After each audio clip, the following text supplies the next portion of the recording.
nàng trẻ đu cho ý ra đan nàng mất thả tàu cũng mất cho kể lọ dễ thia rồng xe cái gạo lì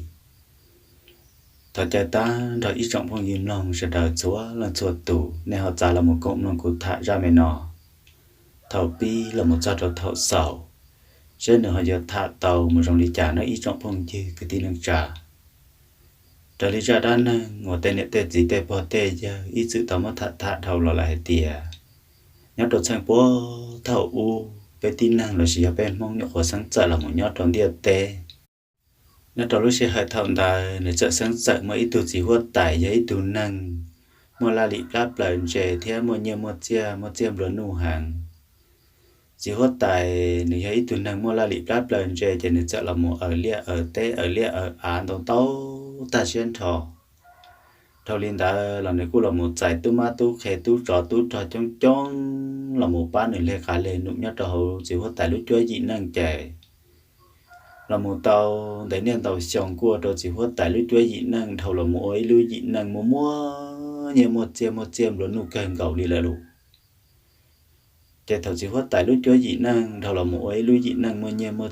chiêm lớn nụ là một tàu đấy nên tàu sòng tọ cá cua trò chỉ có tại luôn hui nhong in hui cù lầu lại rồi rủ bớt tạ luôn hui giờ bóng lại tìm bóng tu rồi nó chỉ hốt tại luôn giao chỉ hài là lúc sẽ những xã tàu là hệ tiệt dù là một ôn năng ý sĩ nhớ trong địa tê nó dù luôn nhong lầu lại tiệt tiệt chỉ mấy nó từ dù những cái cơ cho luôn địa tê nó chê em vợ cha dù khu sĩ dù tê nhẹ tê chia tê nhẹ tê cú tê không tê lòng tê chia tê chủ dù khu sĩ dù luôn năng tam bảo linh nó dù luôn năng một chia luôn nung tam bảo linh nó giờ tiếng mới nô tư dù cho xe tuôn cho là chỉ dù tàu lót tàu tua mù giờ dù những gà chỉ tàu dù luôn năng ý giả đã chỉ thôi dù mù li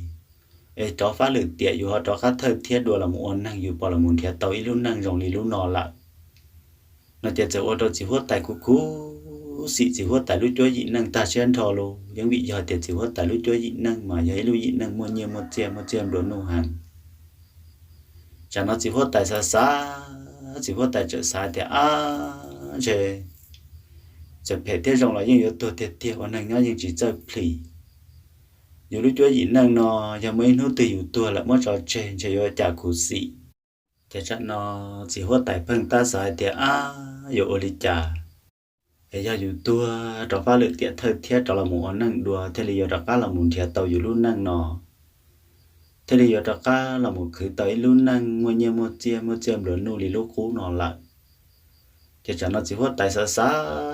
xã để chơi ra là ta cũng chỉ có tại lúc chơi gì năng lù chỉ thầu chỉ có tại xã liền đó là một tàu tới niên tàu nu chỉ có tại chợ xã tới lúc chỉ dị rồng luôn cho nó chỉ có tại chợ xã tàu là tiểu là tên là ít sự bị cho lùi thì bé vẫn năng nho thầu dương chỉ mất cho xe nhót trò luôn địa tê giờ dù giấy tuần năng sẽ lo sẽ đá sẽ đỡ sẽ rồng để thầu dù tàu lo tàu tua dù anh chê một nhót lại sống tu chân chân giờ tàu một nhót sống hỗn tu họ giờ thì dù giấy tuần năng sẽ phê sẽ chỉnh ra chỉnh dần giấy tuần năng sẽ lại sẽ tì giấy tuần năng kẹt đú để cho thầu dù tàu lo tàu tua họ luôn địa tê dù chỉ tàu chê một nhót lại sống hỗn tu dù tàu một nhót lại tu tờ thì chẳng nó chỉ có tại xã chỉ có tại chợ xã thì giờ linh đó nó mà giờ tao là một ấy tuần năng sẽ lo sẽ đá sẽ đỡ sẽ rồng sẽ đâu khó còn nút tư dù họ tàu lo tàu tua mà lại là dù thế thì tàu về mình nhớ lại sống tu chân chân nó nè mà nhớ tao lúc sẽ hệ thống đó nó chè chỉ có tại lúc chúa dị năng mà vậy lúc dị năng mà mua nhiều một chiêm rồi nuôi càng gạo thì chỉ họ hãy cho để tên chỉ là mấy bé sẵn nhất trong đua cho nó chè số lần xua tù họ cho gió nhẹ ta xuyên thò lì lộ những vì do hay tên nhất trong sang thọn đại trẻ năng chơi họ tên trẻ đoán ra là trong trẻ tên này chỉ là mấy bé sẵn cho kể một cứ nọ cứ hầu ở liệu ở tê ở không ở lòng lò thọ tê không tê lòng xìa nhất trong đôi rồng đôi chua trẻ nhưng mà tên trẻ đoán ra là một món tê không tê lòng nọ ta trẻ tụ ăn tàu là những tàu mẹ tụ mẹ là những chỉ tàu nọ trẻ nếu cho tôi tên là chỉ là mấy bé sẵn nhất trong đôi cho gió nhẹ ta xuyên trò hay cho tên là chỉ là mấy bé sẵn cho kể cứ nó cứ hậu để cho giờ thì tôi muốn sao nhà cậu tàu còn cánh sao nhà chỉ mát chỉ đồng đôi rồng đôi chuột theo khơi khó tàu còn cánh cho là muốn nói dù là lúc năng cho xìa sư chỉ chẳng nó chỉ hốt tại xã xã chỉ hốt tại chợ xã cọ mỗi nút từ chỉ hốt tại tàu lo tàu tua chợ đâu khỏi có chỉ hốt tại tàu dây một nhau lại sống tu chẳng chân chạy chẳng nó chỉ hốt tại chợ xã là một chỉ cho cái dòng cho chạy đầu luôn điệt tê chỉ hốt tại chợ xã tàu thì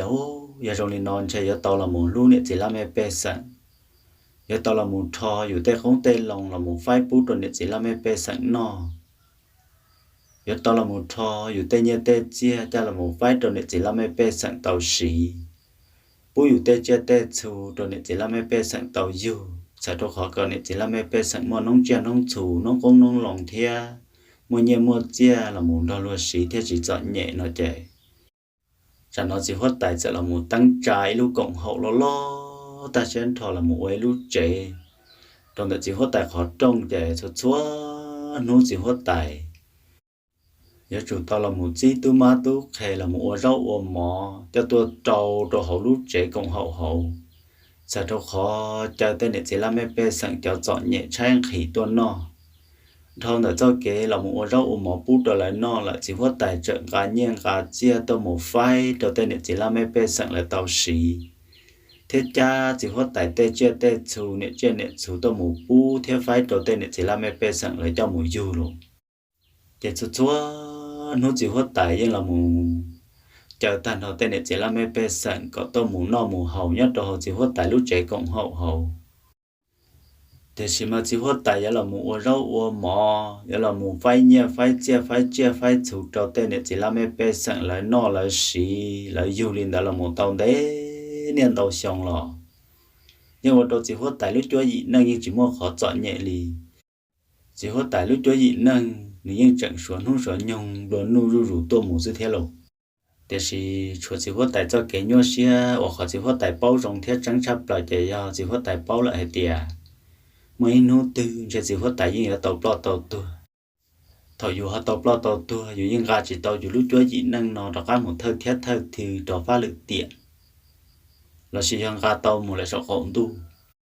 thế nhất trong lúc xe hệ thống là chỉ hốt tài cô là một dụ mỗi lần tu ở nhà tu hốt tài cô giờ ít tu năng mua la lị lắp lần rẻ thia xe lo xe đá xe đá xe rồng hàng thia để thầu chỉ hốt tài lúc núi nhông lầu chỉ hốt tài ở tàu sửa cho kế tàu nên đời chỉ hốt tài chợ tàu là một kia chỉ hốt tài tu hay tiề mê tu ta nó của lúc núi nhông lầu lại tiề tiề chạy mấy núi từ của giờ sửa kế tàu mỗi luôn tiề tên nó trò chơi nhưng mà tan trò của lúc chúa dị năng cho kế mua chia đồ nu nó trọt chìa nhà linh đã mẹ tu còn cho can riêng rộng là tiệp bé dị năng nó giờ ý dị năng mua chia đồ nu giờ ý dị năng mua số mua bè giờ năng nọ năng trừ bé những ý chữ lu này chỉ là mẹ bé sẵn nhưng chỉ bu này chỉ là mẹ bé sẵn mua cho kế chọn nhẹ tranh khỉ nhà linh đã chờ tiệp mấy nu tư của họ giờ số kế to mà lại lò có nhà tàu sẽ là một ô chỉ hốt tài là một cá trư này chỉ là mê bê sẵn thế thì nhất đầu lúc sẽ hệ thống có là một cá trư này chỉ là mê bê sẵn là con giòn rộng luôn này chỉ là mê bê sẵn ý dạng gầu lý cũ luôn nơi mê tu có sát chia này chỉ là mê bê sẵn mất cho kế chọn nhẹ trang khỉ hệ thống này chỉ là mê bê sẵn mất cho kế chọn nhẹ trang khỉ vì lần tự cho kế có chỉ luôn này chỉ là mê bê sẵn kế chọn nó rồi ở hải của lúc con luôn bề nhà linh đã con giòn rộng luôn nè chỉ là mấy bé sáng dạng gầu lấy củ lu nơi mẹ tu nó trâu tu hốt tài cái tao rõ là một chỉ mua bé chơi xong tọt cá chạy ô chỉ hốt tài tàu lo tàu tu mà lại tiêu lu một chỉ hốt tài tu hốt tài trò chơi tàu tu hốt tài ô tu cá trừ thì chỉ những vì do chỉ hốt tài ấy tu năng sẽ lo sẽ đá sẽ đá sẽ rồng tàu là một chỉ do cái rồng chơi tàu luôn tiền tế chạy tàu chỉ hốt tài họ tàu lo tàu tu lên đại lò giờ sau chỉ một chỉ hốt tài toàn dây kia một lại sống tu chân chân tiêu lu chỉ hốt tài cô tàu một nhỏ sống tu chân chân vậy ô thật một giờ sống tu chân chân là chỉ hốt tài cô tàu một chia chỉ hốt tài nhớ trong số con tu sẽ đó khó một cá trư này chỉ là mẹ bé sẵn cho cái thai những nhát sẵn cái quần nọ quần hậu nhớ trong số con tu nhớ trong lúc xe hợp thật chỉ hốt tài tàu một sợi chia chỉ hốt tài nhớ trong số con tu là chỉ hốt tài cô một lú này chỉ là mẹ bé sẵn nhớ trong số con tu trẻ của đầu tiên này chỉ là mẹ bé sẵn nhất trong số con tu chế hóa hữu chỉ hóa tài hàng lầu trả chỉ hóa tài luôn bền đón chán thì một thông con tu chả nó của đầu chỉ hóa tài tàu sẽ một chia chỉ hóa tài con tu là chia dễ sâu nhất trong số con tu vẫn bị giờ chỉ hóa tài cho kế rồng chỉ hóa tài tàu trị chế nhất trong địa tế chế thầu chỉ hốt tài họ tàu sợ một chia dạ sau nhất đầu sổ cổ tu lại lò hay sang tại chỉ hốt tài lúc năng nhất đầu tiên tê tu hốt tài của tôi sẽ là một tụ cá trư chẳng nó tu hốt tài cũng dọn rộng chỉ hốt tài tên lù tu hốt tài của tàu đó cả là một lu lu nè chỉ là mê bê sẵn nhưng chẳng là một ua rau ua mò là một phái nhẹ phái chia phái chủ đầu nè chỉ là mê bê sẵn tàu nọ tàu sĩ tàu dù tí dạng cầu lý chỉ hốt tài thia chỉ tu hốt tài là một cá trư nè chỉ là mê bê sẵn lên đó là một tàu đế nên đầu xong tọ cá của đầu tu hốt tài luôn luôn nhong là cu lò lò lại rù thế tia thế lù cho nó tu hốt tài cu bó rồng lại tiền mấy nút từ chỉ tu hốt tài tàu lo tàu tua thia chỉ nhớ rồi lúc xưa hệ thống đó là tu hốt tài cu là một dù mấy lần tu thia và do sang dự hốt tài chỉ thầu tu sang dự hốt tài nếu họ lo tao một tiền lâu tiền chỉ tu hốt tài luôn hướng nhong in cu lò lại rù thế tia cho nó tu hốt tài bó rồng lại tiền mấy nút từ dù tàu lo tàu tua chỉ tu hốt tài cho tao là một khen này tụi mày tu và do sang dự hốt tài tiền mày tu ta nó cũng luôn hướng nhong lò lại rù tia tia cho mấy nút từ của tàu trò luôn tiền tê nó chê chỉ là thầu cũ họ tàu lo tàu tua số kế to một lại lò hay cho của tụ hốt tài là do bé vào lòng hốt tài để giờ muốn trò chơi đâu có tụ cá chư thì chỉ con cho trong hai tiệp bé luôn năng nó bỏ ở chơi giờ ở chơi bé bỏ bé giờ nhưng ý chữ cho là mù bé nhưng ý chữ luôn này chỉ làm bé sẵn chỉ bui tu này chỉ làm bé sẵn là chỉ ít tu tí năng từ bốn độ cho kế cho nhẹ trang khỉ nhà linh đã mấy nút từ giờ hệ tiệc của họ số kế to muốn đây là lò thầu có họ tao sợ là một chia chỉ hốt tài có giá chủ to là một lú này chỉ làm em sẵn ý dạng gầu lý của lú thiên nữa cho bút tên này chỉ làm em sẵn mới cho kế cho nhẹ trang khỉ nó đồ sẵn giữ hốt tài chế tao ra là một chỉ mua bể chơi xong tao cá dưới chế ô tu hốt tài nên chỉ là họ số kế to tao lo tao tua một lại tiền luôn thì chỉ những vì do thì thầu tu hốt tài là một sở chia chỉ hốt tài là một cá chư này chỉ là mấy bê sẵn nhất đồng tiền tê là tu hốt tài nhưng là một lú này chỉ là mấy bê sẵn chè chỉ hốt tài tao lo tao tu một chè sau những trò sổ khổn tu là chỉ hốt tài nhưng trò cứng trò cự bọt trời tu hốt tài cho kế rồng chỉ thầu tu hốt tài tao lo tao tu là chỉ hốt tài này giờ sau những trò sổ khổn tu chỉ hốt tài cũng có tu hốt tài tò một nhau trò sổ khổn tu một chè sau sổ khổn tu lại theo luôn một chơi vậy sau ít tu chi nhất rồi sổ khổn tu và giờ chơi ít tu thơ tu trò nhất rồi sổ khổn tu thia chơi trả nó tu sang giữ hốt tài họ tàu sợ là một chơi hốt tài để khi thầu tu sang giữ họ tàu sợ là một chơi hốt tài thì ô tu sang giữ lúc xưa họ xả trở luôn tu sang giữ hốt tài họ xả thì tê nhẹ tê cú tê chơi tê chủ tê rau tê mỏ nó nè yêu khứ bộ lý cha thiết tàu nè do yêu tăng yêu tu tê tia nè em cha yêu khứ tao yêu em muốn bút cho tên này chỉ là mấy bé sẵn tung gan tung chi của dân của chua chọi nhẹ nó đỡ lợi chỉ đi là nhó là tao nó là nhó là khờ nó đỡ như chỉ tới lu đa lu rò li nó li nó chỉ tha bút cho nó na yêu tên nhẹ tê cú tê rau tê mỏ tê chia tê chủ nó yêu tăng yêu tu tê tia na nó thì ô chẳng nó tu sang giữ hốt tài lồng kia chỉ hốt tài cho cái cho họ luôn tê tàn thoại ít bồi giả trả luôn rau mỏ chỉ bu nè chỉ làm bé sẵn nó chia chú chỉ bu nè chỉ làm bé sẵn yêu nhà chia chỉ phải nè chỉ làm bé sẵn xí li luôn là một món chỉ hốt tài lúc trẻ cùng hậu chúa kia tan thọ lỡ kia bỏ chê can tu bờ đó ta kỳ tận hút chia tên này chỉ là mấy bé sẵn chẳng sai tiền chơi ra chỉ hốt tài chẳng bù đâu bù mỏ bù nhẹ bù chia bù thủ đồ lại xí lớn nọ lại cô tên này chỉ là mấy bé sẵn cả tuần chuẩn từ tuần nó rau nó mỏ tua tò phải nhẹ phải chia cho mù xí phải chia phải thủ cho mù du thầu tua tròn tua chỉ ô tu hốt tài mất chạy cùng hậu thua ta lô tên này chỉ là mấy bé sẵn tua trong bọn từ tròn đã tia chẳng nó tu hốt tài tập rồi là mu thêm kho tới khởi đầu tên này chỉ là mấy bé sẵn thì tiền này chỉ là mấy bé sẵn nếu rồi tung gần hẳn sáng no một khứ nó sáng xí một uo nó sáng mua nhẹ mua chiêm đồ nu sáng mua chiêm mua chủ dù trâu xia nữa sau tôi tung gần lên này nữa tỏ nó tỏ hậu lên này nữa nó đầu tên này chỉ là mấy bé sẵn xí lộ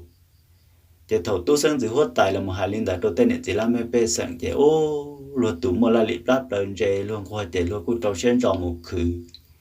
thì chỉ mới cho tí cho cũng cho mong là cho tí cho cái tung gần tung kia để giờ gió nhẹ ta xuyên thọ một khứ là khứ chỉ tàu nó chế thầu cho gió nhẹ không có cho kế gió nhẹ trang khi hàng lô chế là cún gì cho các tôi thọ nó thọ hồn lại tu sinh giữ hốt tài thọ lại tôi cho lại tôi cho chồng đua nè trong va long thọ tu hốt tài hay tiệt có thọ trang khi thâu lại thọ rau thọ món nó tu hốt tài là muốn thèn kho có các một chế rồi lại chế ta bảo tàn tu giờ chỉ trò chế tu hốt tài là một sang kia tu hốt tài cho tu trò can lại một sa mà pi cho nên chỉ làm mấy bê sừng lỡ tê pon chế tê pon từ mà ô tô nên chỉ làm mấy bê sừng mà tu qua là tu khơi nhà nhà đó cá nhà mù nhà ba nhà chế là tê tu sẽ trái lá tu trái đùa chế thầu tu sang giữ hốt tài là một lồng kia tàu chỉ hốt tài cho chạy đi nó là chế ô đầu tu sang giữ hốt tài rong xe hàng luôn tu sang giữ hốt tài xài thì chả nó dù là một lồng tàu cho chạy đi nó rồi nó dù chỉ tao là một ô lô khé là bó chỉ tao là một ô rau ô mỏ bú đồ tên này năng nó chỉ tao là một phái nhẹ phái chia bú là xí chia thu là dù tăng dù tu tàn thọ chỉ phải lần từ dù ô đầu tu sang giữ hốt tài mà rong xe tài xí năng luôn chỉ chả nó tu sang giữ hốt tài chỉ là một món chỉ hốt tài lỡ tê nhẹ tê chia tê nhẹ tê cú khởi cho là một ô cha ô phở trâu sầu rồi phồng rồi rong chỉ bù lần từ bỏ chỉ bù lần từ một món tối khởi cho là xí đi luôn họ tê cũng tê lòng tê đây bó cử là tu hốt tài là một ô cha rồi rong trâu là một sầu rồi phồng rồi rong khó đón trăng như chỉ bù lần từ một khi tối khởi cho là nó mà tới chỉ thì giờ tên này chỉ làm mấy bé sản chỉ tao nó xứ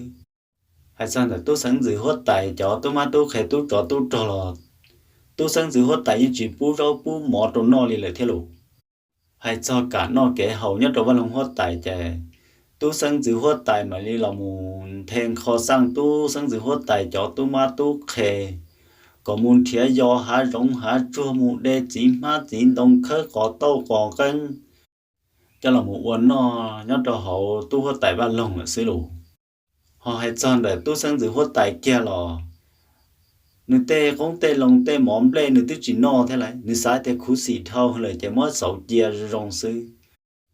mà nữ chỉ là một no tê tu má tu khề là một no tê mỏ có tàu có cân xứ thế lù chỉ ô chẳng họ ô tô cái chạy ít bùa dạ trả cho cái thay những nhà sân cái uốn nọ hầu nhất đồ vào lòng hốt tài chạy tu sân giữ hốt tài mất lòng tan trò chỉ hay do cả tuổi chưa vào lòng hốt tài là một trò cả nó cái hầu ít bùa dạ trả nhất đồ vào lòng hốt tài chạy tu sân giữ hốt tài mất lòng ta đủ lù trả nó ô tô tu hốt tài tê tu má tu khé tu trò nhất đồ vào lòng hốt tài cho lăng chuột tù vì mà cho cái trò nhẹ luôn cả nó cái hậu là nó chơi biển hắn chơi gì họ cho cái là một lê cá lên nụ lò cá nụ tàu rú tua luôn để xem mà là một khứ tàu nhẹ tàu chia tàu rau tàu mỏ tàu không tàu lồng bộ đi chả lò tu sang giữ hoa tài này cú xị ta xuyên thọ chè tê nhẹ tê chia là nếu cho một khởi chia rồi rong chỉ bù lần từ bỏ tê rau tê mỏ tê không tê lòng là nếu cho một số ta đồ sát đồ phải chỉ bù lần từ mỏ tới khỏi cho là nó là gì thì gì giống bị rồi thì giấy từ chỉ hốt tài là một cả chương địa tê chè nhất là lúc xe hệ thống đó nhất là lúc địa tê là nếu như mua chỉ hốt tài cho trống là một cả chương nhảy luôn trong thia để cho chỉ hốt tài là một cả chương địa tê nào mà nhà là một cả chương nhảy luôn trong để coi những gì tôi sai sửa cho cũng gì sai sửa tôi cho có thia cho nên sẽ mấy từ chỉ hốt tài bây giờ chỉ hốt tài ra chăng là một cả chương luôn trong lo nhà đồ bỏ sát cổ tê chè rồi gì tôi một sai cho tôi hốt tài sân giữ luôn trong tôi một bỏ tôi hốt tài sân giữ luôn trong ta chè tôi một bỏ tôi hốt tài cho kệ là một cả chương ba lòng hốt tài ít bỏ dạ trả ta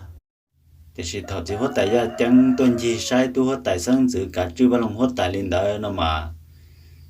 tu sang giữ hốt tài là tôi chỉ bao chỉ hốt tài ra chẳng nó nè sai thì giờ tên này chỉ làm mấy bé sáng nhất rồi đua rèn đua rò là tôi muốn gì sai bao lòng hốt tài sẽ là chạy tu sang dự hót tại những chỉ quán chế dự hót tại gia chẳng đi luôn để thầu dự hót tại gia chẳng là một gì sai tu hót tại cả chữ ba lòng hót tại cho kế cả chữ này chỉ làm em bé sẵn theo sai chùa tu ma tu khai nhất đồ ba lòng hót tại ta dự hót tại gia chẳng sẽ bỏ tàu lại tiểu ô chà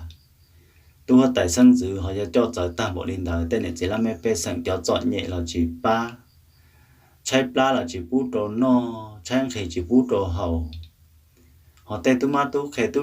trò nhất đồ ba lòng hót tại là ở chạy cho là mù sắc họ to còn cái gì to gì về cho là mù no sư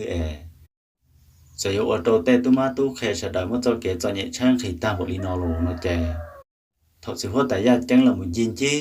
sai ta sự hót tại gia chẳng cô xã là một đò tu hót tại sân sự là một sĩ lòng bảo chữ gì hay cho cả tuổi chữ ba lòng hót tại theo sai sửa cho kể thay những nhá sân để chỉ làm em bé sẵn để sĩ tu hót tại sân sự những chỉ quản chế sự hót tại gia chẳng lì nó nè như chỉ chờ sự hót tại gia chẳng cả là một hộ ba lòng hót tại là một sai sửa tu hót tại sân sự lì luôn để chỉ luôn đồ sự hót tại gia chẳng tuân chi chỉ mua cá mua hầu chỉ mua chờ nhót chờ rậu chè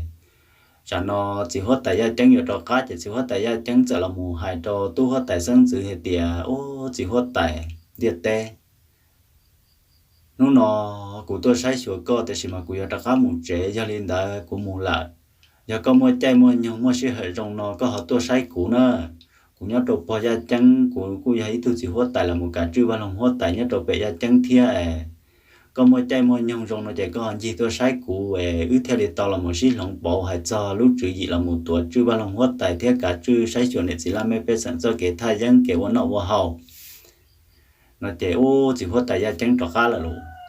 thì thầu chỉ hót tại ra chẳng trò cá là chạy tu hót tại sân dự xa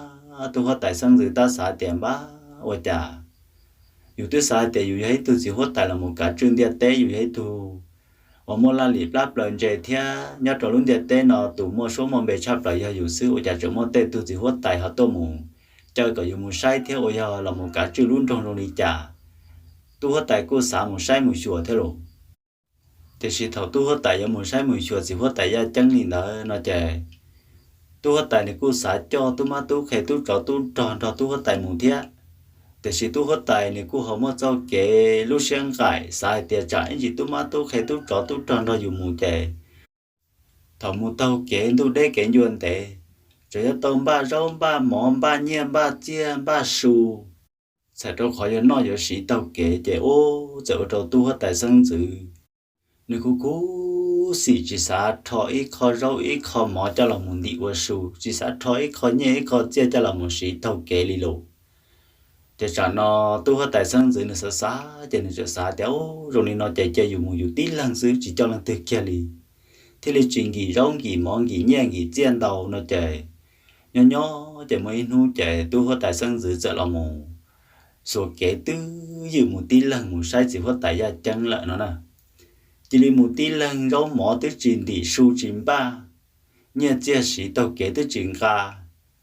vì đó khó cho nên khu xỉ nên tê nhẹ tê cú tê rau tê mỏ thâu là cho nên sử dụng trái dùng khí mù đi lộ thì tôi tại sân dưới một trò bố bệ gia trắng thì ô một tròn tôi chỉ hốt tại ba lồng tiền ô chỉ hốt tại gia trắng ba lồng chè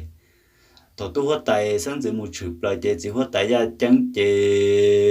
luôn chỉ tôi chạy tỏ tôi hốt tại sân dưới gà kia một hổ ba lồng hốt tại chỉ hốt tại gia trắng là một chi kia chỉ hốt tại gia trắng tên xài man xài khé là một ô rau ô mỏ cá ta xuyên thọ là một chú mỏm lê mỏm lộ mà trừ hàn chia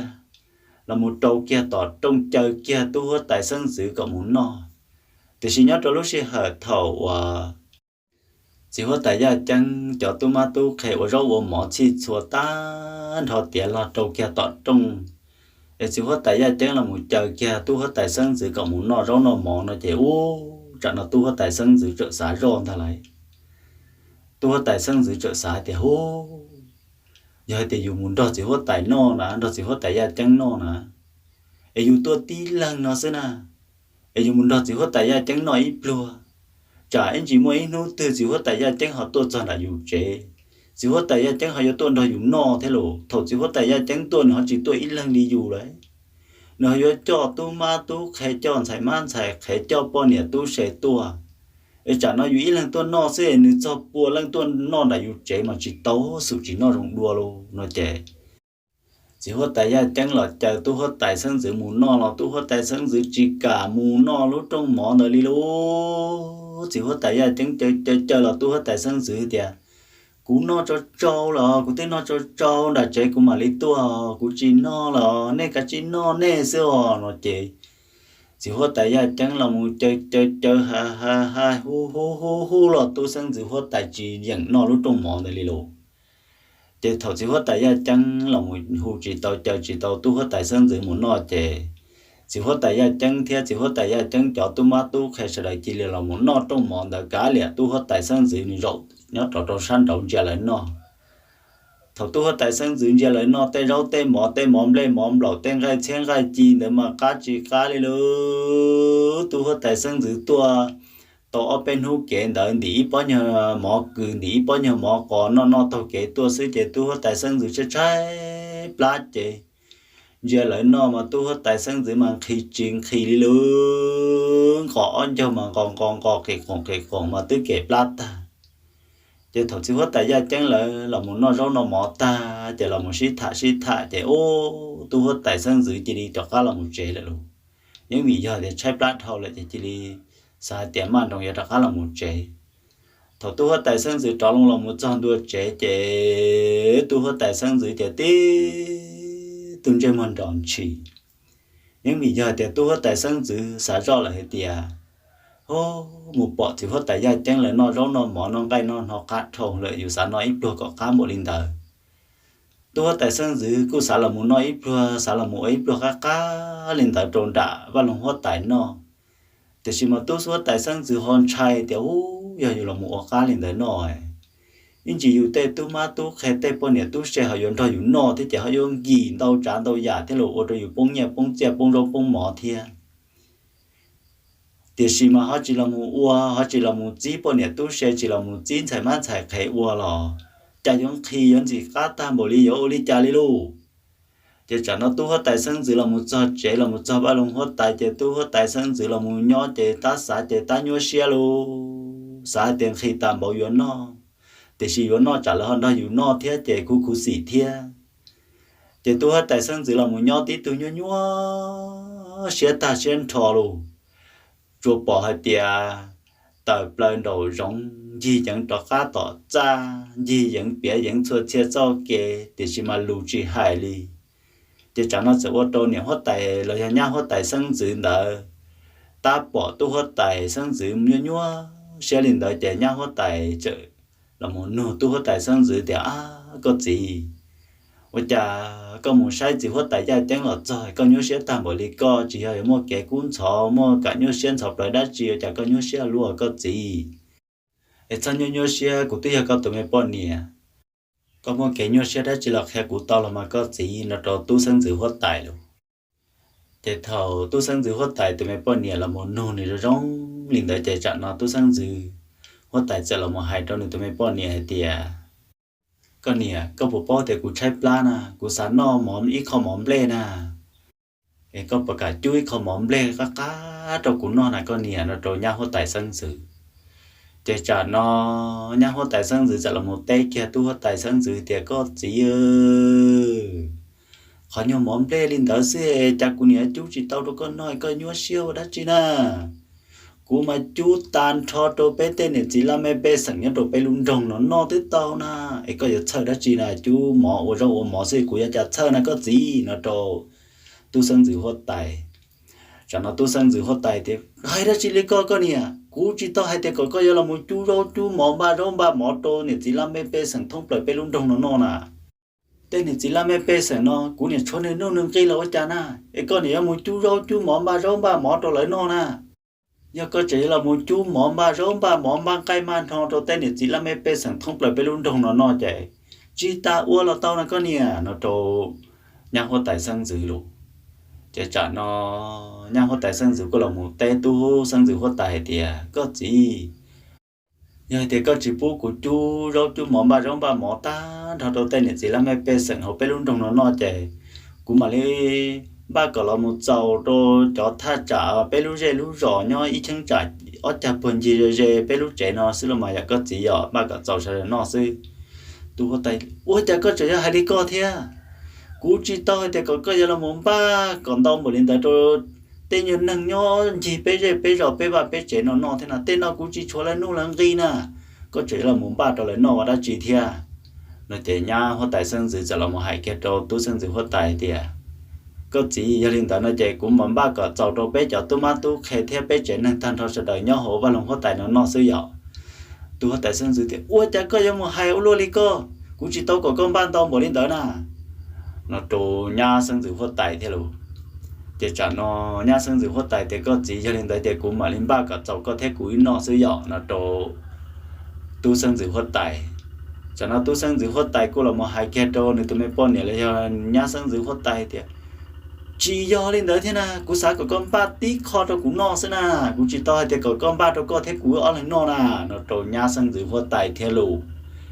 thì ô chẳng là nhá sinh dự hót tay thì có chỉ có hai lên đó là cũng mà lên ô lên có hai cũng mà lên ba đâu con no cũng mà lên chú ý cái cũng mà lên chú ý chủ mà khác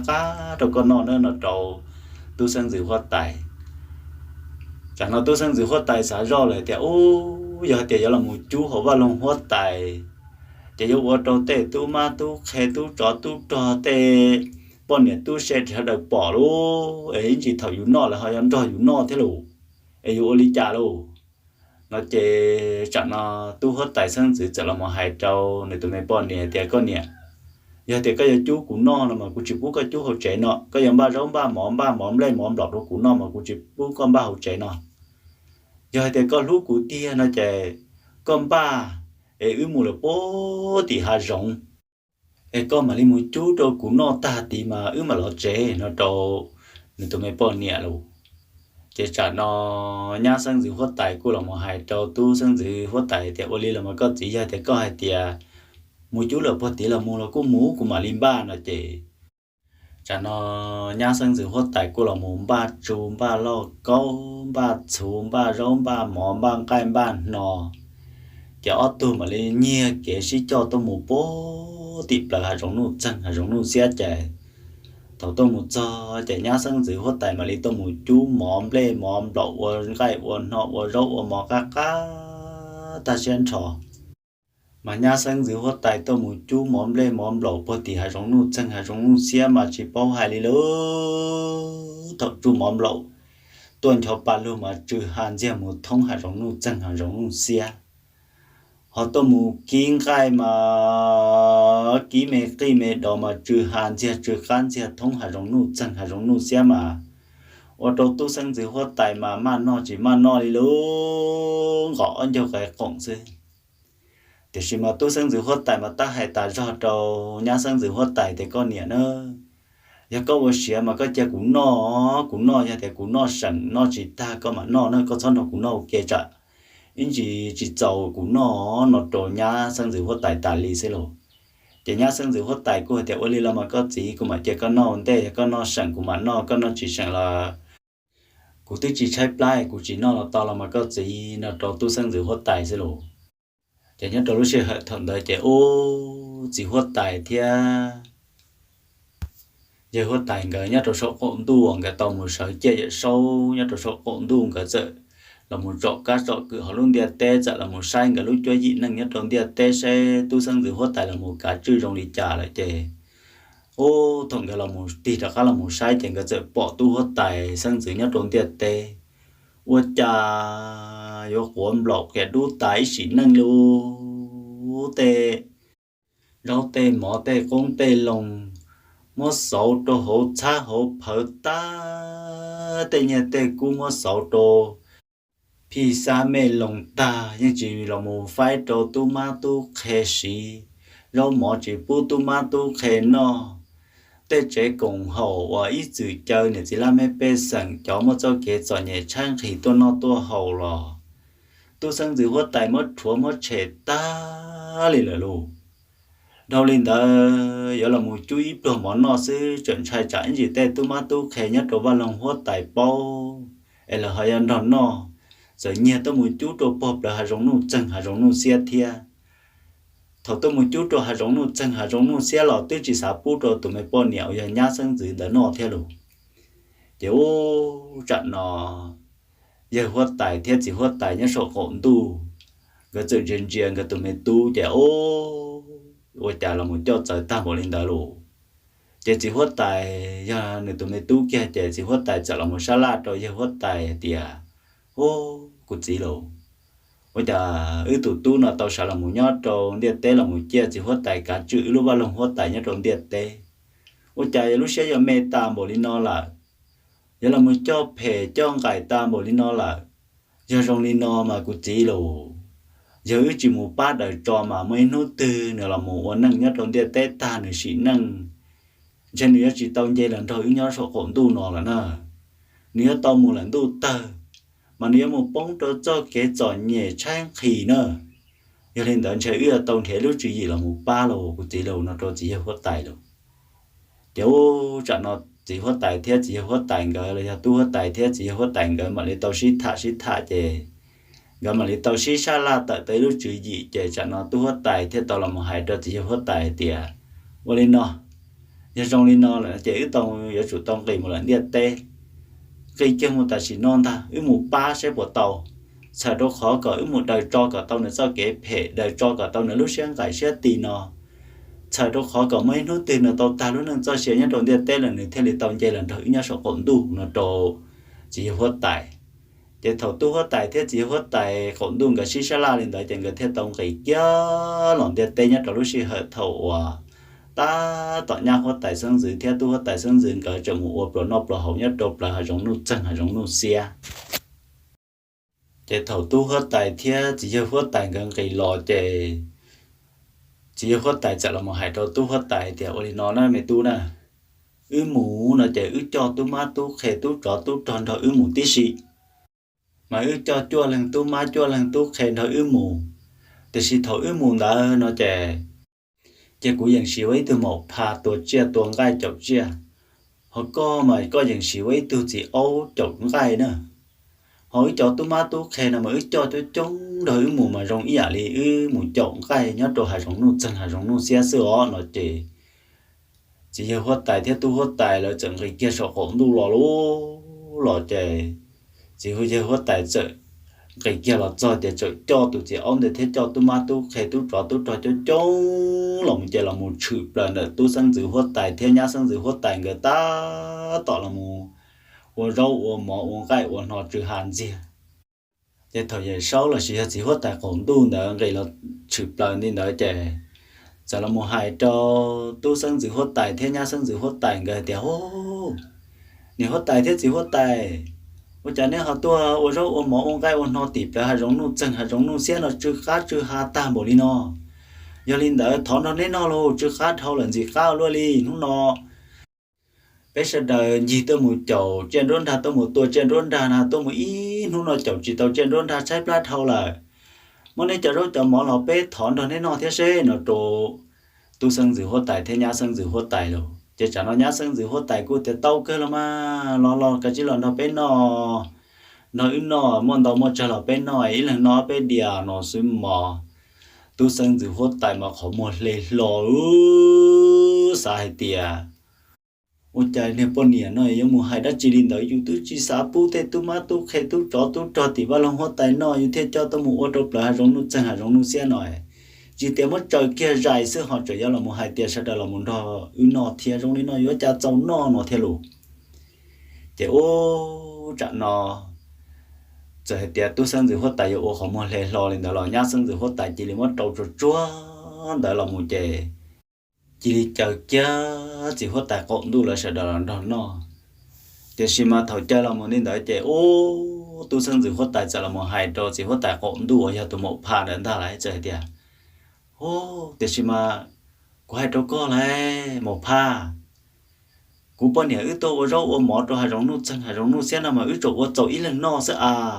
để coi cháu tôi mà tôi khai chúng ta một lên đợi ở chả giống nó giờ thì có ý là nó sẽ chạy là cho có là nó hay có trở cho lại trong nên là thiên sẽ chỉ giàu nó bó nó trồ chỉ hốt tài cộng tu là xe một pha thế rồi chỉ chả nó chỉ hốt tài cộng tu có là một hai trò tu hốt tài sân giữ thì chỉ tao đồ họ thì bé sẽ đợi cho lên cho tù nhưng tranh khi trái lạiอย่างgạo là gia linh đó nếu chủ yếu sẽ đợi nó ý lần nó ít địa ý lần nó ít câu sẽ là xí bằng chủ sẽ đợi tao nó xí bao xứ nó đồ tu sinh dự hốt tài chỉ trả nó tu sinh dự hốt tài ô lý trả là chỉ tao rồi chỉ tu sinh dự hốt tài chỉ lý cả liệt chỉ lý theo ô linh đó là linh đó thì khi mà cha cũng mà đi cha rau cha mọ đồ rau một đồ mọ bên nó chỉ tu hết tại sân dự chỉ bún này tụi mình bún này là một đồ rau đồ mọ lại nó nè chỉ là một đồ rau đồ mọ chi chỉ sẽ là một rau chi chỉ tu hết tại sân dự mà đi vô tụi là một cha rau cha mọ đồ rau đồ mọ đồ lại nọ chỉ đồ rau đồ mọ chỉ ô lại lọt cho trống lu lọ mua nàng gầu bê theo lưng chỉ là một tí trong bụng gọi là một nó rau nó mọ chỉ ô dù rằng nó chỉ tu hết tại sân giữ chỉ hậu sẽ theo bị bông lu sai tiệt ôi cha chọn năng nó giờ là muốn đòi nó dù cho rau cho mỏ nó chống tạm bộ li nó chơi bộ li nó dù thứ sai tiệt rồi nó dù bỏ cá chắp lại dù nó còn chỉ nhau tiếp bỏ khởi chắp lại nó ôi chọn năng nó là chống tạm bộ li nó dù ở li cha nó trâu luôn chơi dù chỉ tàu nó luôn nó chạy tu hết tại sân giữ mà li là một tụ cha rau cha mỏ rồi chọn năng để nó nè rồi chỉ có tại cộng tu hết tại cộng tu cái cho tu má tu khen để nó chỉ thầu tu hết tại sân giữa là một cha mà này cú xỉ nữa tê rau tê mỏ ta xuyên thầu mà này là một cha ý lử cho một trò lại nó ta mà này là so này cho rau cho mỏ sẽ chỗ li cha mà này cú xỉ chắp lại chỉ xả bún cái đi để xíu cái cha thầu nên là đầu ý lử mua lại nên ta khá là sau này lúc là có rau là có mỏ bú li cú chuyện cái đi nên ta cắt đầu cha ý lử một đôi lại nọ nhưng nên ta cắt là sau nữa là có đó là có một bú lê khú chuyện gì đi thế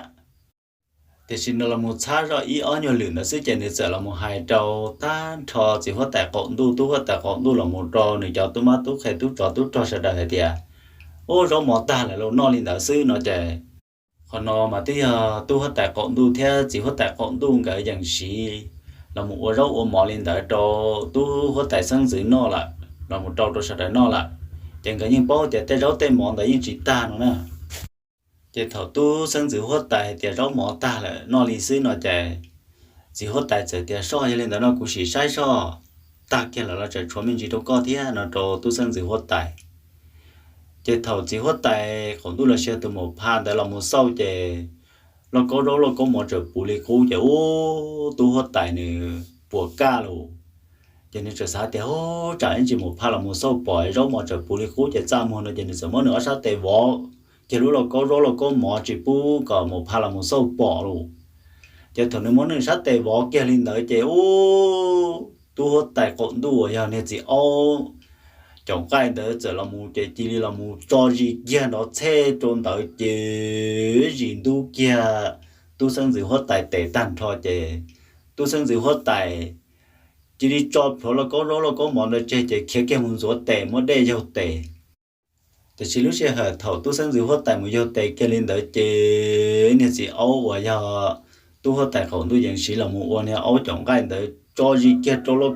có mỏ theo luôn chỉ thầu tu hết tại sinh dự thì nó là một sai nên chỉ ấu để cho gì kia cho nó có mỏ theo chỉ ơi tu sinh dự hết tại chỉ sẽ tại chỉ năng chỉ cầu lo cứ muốn nên chỉ ôn đến tàu chỉ ô tô chỉ giờ hốt tại thế cho tu má tu khai tu cho sợ đời chỉ sĩ từ thiệp bao tan thọ cho hai rong chỉ chuẩn nên chỉ ôn được kia chỉ tu sinh dự hốt tại muốn nên chỉ ôn được chọn tàu chỉ chọn một số bộ biển đã to chỉ tu hốt tại sinh dự chọn cho biển đã to chỉ ôn một rổ biển đã to tu hốt tại sinh dự chả sai tiệt chỉ ôn sẽ cho tam rồi bé chén gác cứ một lồng bé thầu tu hết tại sân dưỡng gác cứ một trăm tuổi chỉ ôi yu nè chỉ ôn được mà trời lo ru mà tí tụi này lo chỉ lo đi luôn cầu liên hệ chư mà còn châu chuột u hòm bay lẩu lê hồ cùng nhớ mà đôi bầu tê tu cùng nhớ mà luôn 130 nhưng mà tu số tại sân giữ thua tả xỉn đỡ luôn nhung lời cho tu tại sân giữ sư chế trả nó tu tại sân giữ chia kia nhú cho nên chỉ ông đều lo tại xỉn năng trồng trái luôn chế tu tại sân giữ chế cho phước cứ chế chế số qua cứ cho cá chế nên chỉ ổn tới chế tuổi già mà tu hết tại sân dưới chậu tỏ chế ôi du cho nó tu hết tại sân dưới chế qua cứ là cho đã tia thọ tu hết tại sân dưới là cho đã tia ô chán chia